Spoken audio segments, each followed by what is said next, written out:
결국은 1844년 10월 22일이 불발로 일어나니까 그 재림을 기다렸던 재림 신자들이 교리가 생겨나게 됩니다. 그건 뭔가 하면 성소에서 지성소로 들어갔으니 이제 성소가 더 이상 이제 봉사가 없기 때문에 문이 닫혀졌다는 것입니다. 다시 말해서 구원받을 수 있는 하나님의 은혜의 문이 닫혀졌다는 거예요. 이것이 바로 닫힌 문의 교리였습니다. 지성소 봉사를 시작했기 때문에 지성소 봉사는 중보 사역인데 예수님의 그것은 당시에 윌리엄 밀러를 따르고 개신교에서 나갔던 자들을 위해서만 예수님이 중보 사업을 하고 계시는 것이다. 이렇게 가르치게 된 거죠.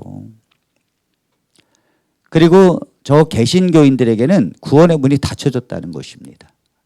그러면서 7년 뒤에 반드시 예수님이 다시 재림하실 것이다라고 1851년 제2차 재림 운동을 하게 됩니다. 그래서 이렇게 주장하게 됩니다. 그들은 1844년 10월 20일 이후로 죄를 용서받을 수 있는 은혜의 문이 영원히 닫혀졌다고 주장하게 됩니다. 이것이 윌리엄 밀러에 따르는 추종자들의 생각이었습니다. 또 두 번째는 성소의 첫 장막의 기간이 끝났으므로 죄의 용서의 기간이 지났다고 믿게 된 것입니다. 어떻게 이렇게 생각할 수 있을까요? 그러나 그들은 시한부 종말론을 믿고 들어왔기 때문에 그들은 다른 교리를 만들어내야 되겠고 또 그걸 주장하면서 개신교에 돌아가지 못하도록 개신교회를 바벨론화시키기 위해서 그들은 이런 거짓된 교리를 만들어내게 된 것입니다. 세 번째는 지성소 사역은 7년 동안 진행이 되며 안식일을 지키는 재림 신자들만을 위한 예수님의 사역이라고 주장하게 됩니다.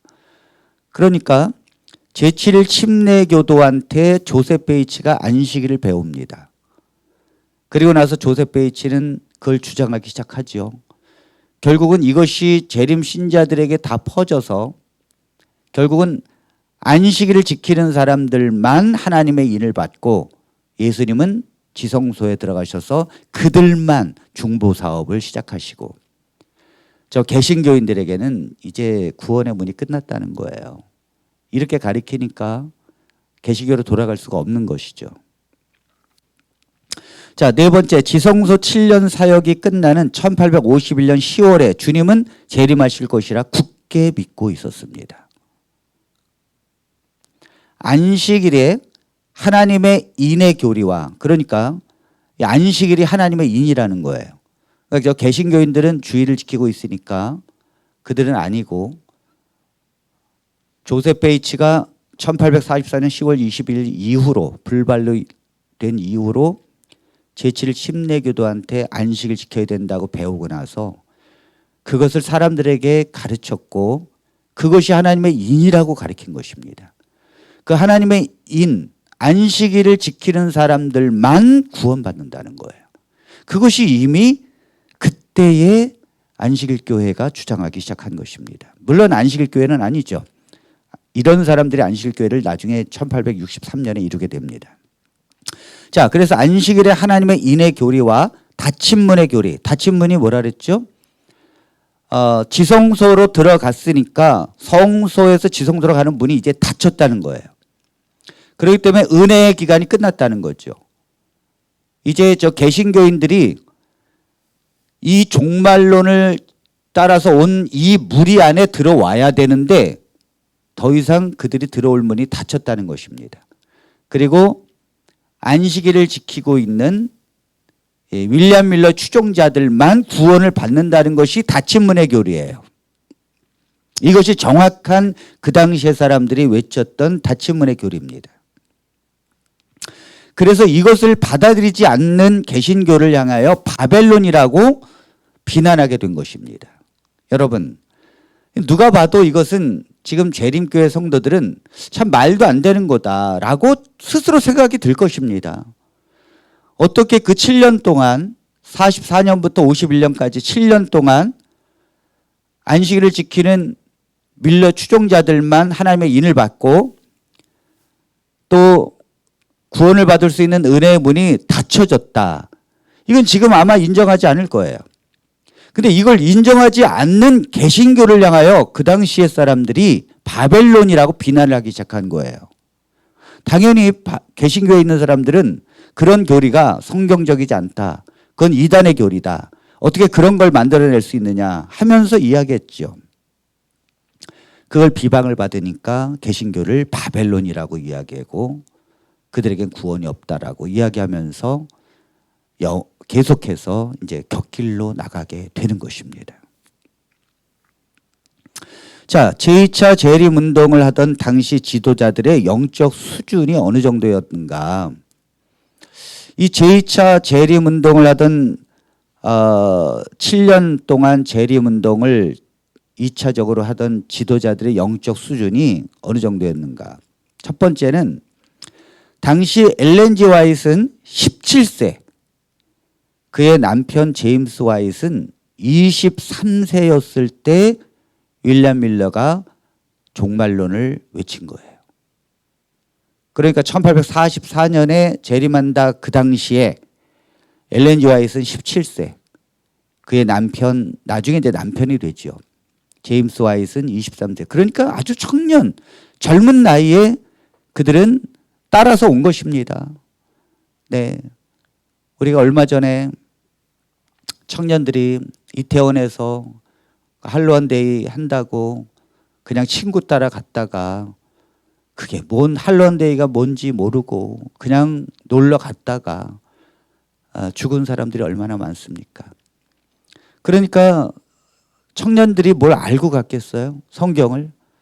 부모들이 그게 맞다고 하니까 미혹된 거죠.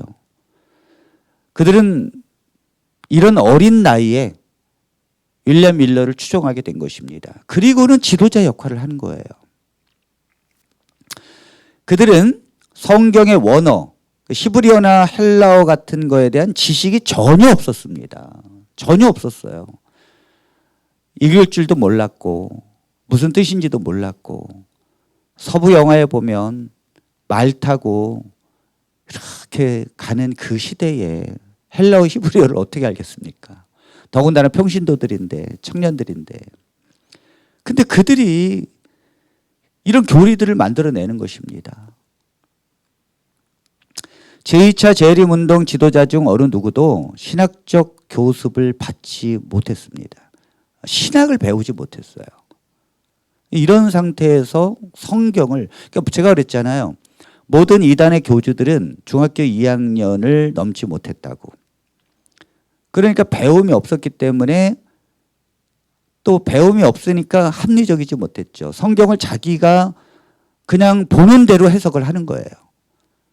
이런 것을 사람들은 또 쫓아가고 이게 미혹의 영이기 때문에 참 여러분 뭐 이만희가 성경을 알겠습니까? 정말. 근데도 서울대 나오고 연고대 나온 사람들이 그 신천지 밑에 가서 따릅니다. 참 신기합니다. 이게 이 미혹의 영이기 때문에 그렇습니다. 정명석이가 지금 이제 간음죄로 또 들어갔죠. 그런데도 연고대 다니고 서울대 다니는 그 대학생들이 그를 주로 따릅니다. 주로. 왜 그러죠? 미혹의 영이기 때문에 그래요. 미혹의 영. 미혹의 영은 이렇게 전혀 신학적인 교습이 없는 상태에서 성경을 이야기할 때에 따르고 있다는 거죠. 자, 네 번째, 대부분의 아리안주의자들로 그 당시의 지도자들은 삼일체를 믿지 않았습니다. 예수님은 창조되어진 존재로 믿고 있었다는 거예요. 지금 우리 안식일 교인들은 늘 인정할 수가 없다고 생각하지만 그렇지 않아요. 안식일 교회가 삼일체를 인정하기까지 많은 과정을 거쳤습니다. 삼일체는 언제 정립됐나요? 초대교회에 이미 정립된 거예요. 2000년 동안 흔들림이 없던 이 교리를 어떻게 안식일 교회의 초창기 사람들은 인정하지 않았을까? 그것이 미혹의 영이라니까요. 다섯 번째, 그러니까 그들은 오직 종말론에만 열정이 있었고 기독교의 중요한 삼일체라든지 십자가의 속죄라든지 예수님의 신성성이라든지 주일 예배 또 영혼 불멸설 이런 거에 대해서 비판하고 도전하려 했다는 거죠. 그러나 기존 교회를 떠나왔으니까 다시 돌아갈 수 없고 그들이 바벨론적인 요소가 있다고 여겨지기 때문에 이 윌리엄 밀러를 따른 거거든요. 그러니까 기존에 있는 교회들을 부정하게 되는 거예요. 이 모든 이단들이 탄생할 때 이렇게 탄생하게 됩니다. 개신교회가 부족한 면이 있을 수 있습니다, 여러분. 예수님 당시에도 죄인들과 세리들의 예수님은 친구가 되었습니다. 부족한 점이 있고 그럼에도 불구하고 하나님의 십자가와 공로를 의지하기 때문에 하나님께서 그들을 사랑하는 것입니다. 예수님 당시에도 바리새인들은요 아주 의로웠고 흠이 없었어요. 그러나 예수님은 그들을 향하여 독사의 자식들아 외쳤고 오히려 간음중에 잡힌 여자라든지 분명히 강도짓을 해서 십자가에 달리는 사람들을 향하여 예수님은 하나님의 나라를 허용하셨고 또 정죄하지 않으셨습니다. 이것이 신비입니다. 그러니까 바벨론이라고 개신교회를 비방하는 것 자체가 이건 성경적이지 않습니다. 이건 사단의 그런 미혹의 영을 받아서 그렇게 생각하게 되는 것입니다.